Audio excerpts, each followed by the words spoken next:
chest for a while. My heart burns. My back really hurts. Okay, you're starting to look really ill. You're sweating. You're breathing a lot faster than you were a minute ago. I'm sorry to interrupt, but does your jaw hurt or do you feel faint? Yeah, how'd you know? I'm a trained ENT and I believe you're having a heart attack. A heart attack, but my chest doesn't hurt though. Your chest doesn't have to. Most women don't have the same symptom as men, and if your chest hurts, it might be a little too late. Here, take this aspirin while I call 911. Okay. During the initial exam at the hospital, the patient will undergo a series of tests. The lungs will be checked for crackling and abnormal sounds, and their pulse will be taken to see if it has uneven, too fast, known as tachycardia, or too slow, bradycardia. Their blood pressure will also be taken and evaluated. Wait, why are you listening to my heart? Shouldn't you start treatment? Ma'am, you need to calm down. We're going to check your lungs for abnormal or crackling sounds, and we want to know if your pulse is too fast or too slow. We also want to know if your blood pressure is normal or not. We're going to treat you very well. You're going to be hooked up to a heart monitor, and you're going to receive oxygen so your heart doesn't have to work too hard.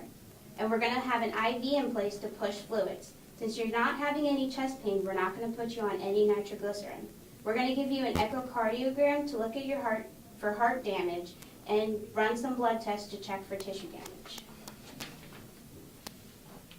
All right, doctor, let's get her prepped for a coronary angiography.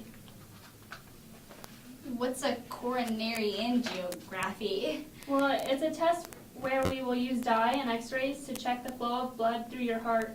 It's going to tell us what may be causing your heart attack and what the best treatment option is for you. At this time, the patient will be hooked up to oxygen, so the heart does not need to work as hard, and an IV will be put in place to push necessary fluids or possible medications. Blood tests will be done to check for tissue damage, and they will be given an electrocardiogram through a heart monitor to look for heart damage.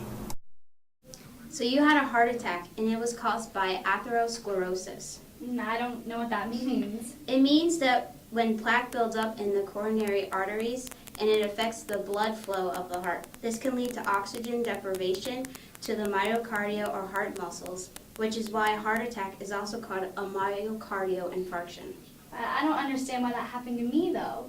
Like, what causes the plaque to get built up in the arteries? I will go get Mary, the heart specialist, to come and talk to you. So I heard you had some questions about what happened to you today. Yeah, I just don't understand why it happened. Well, there are many risk factors associated with heart attacks and atherosclerosis. For instance, age and gender play a role in heart attacks. However, this does not seem to be the factor for you.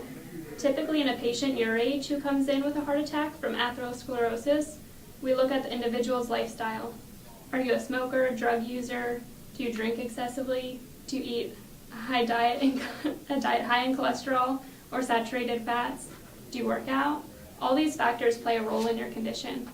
You can discuss these factors and prevention efforts with your doctor after you are properly treated. Okay, well, what would be the best treatment for my condition then? Well, right now, I'm recommending an angioplasty procedure. That sounds pretty scary. Well, you have nothing to worry about. This procedure is done through a catheter, so it's less invasive than you think. During an angioplasty procedure, a catheter is inserted and directed to the artery that is blocked with plaque. The plaque is then compressed through an inflation process, and a stent may be placed to ensure the artery stays open and another heart attack is avoided. You will need to stay in the hospital overnight for monitoring before we can let you go home. I do want to discuss with you some changes to make sure this does not happen again. Okay, I guess now would be a good time to tell you that I do smoke, I don't exercise that often, and I like steak and potatoes over fruits and vegetables. Well, first you can start by trying to cut down on smoking and eventually quitting. Also, you need to start to exercise regularly, even if it's a 30-minute brisk walk every day. I do understand the love for steak and potatoes, too, so rather than drastically changing your diet, try to cut back a little and add some fruits and vegetables.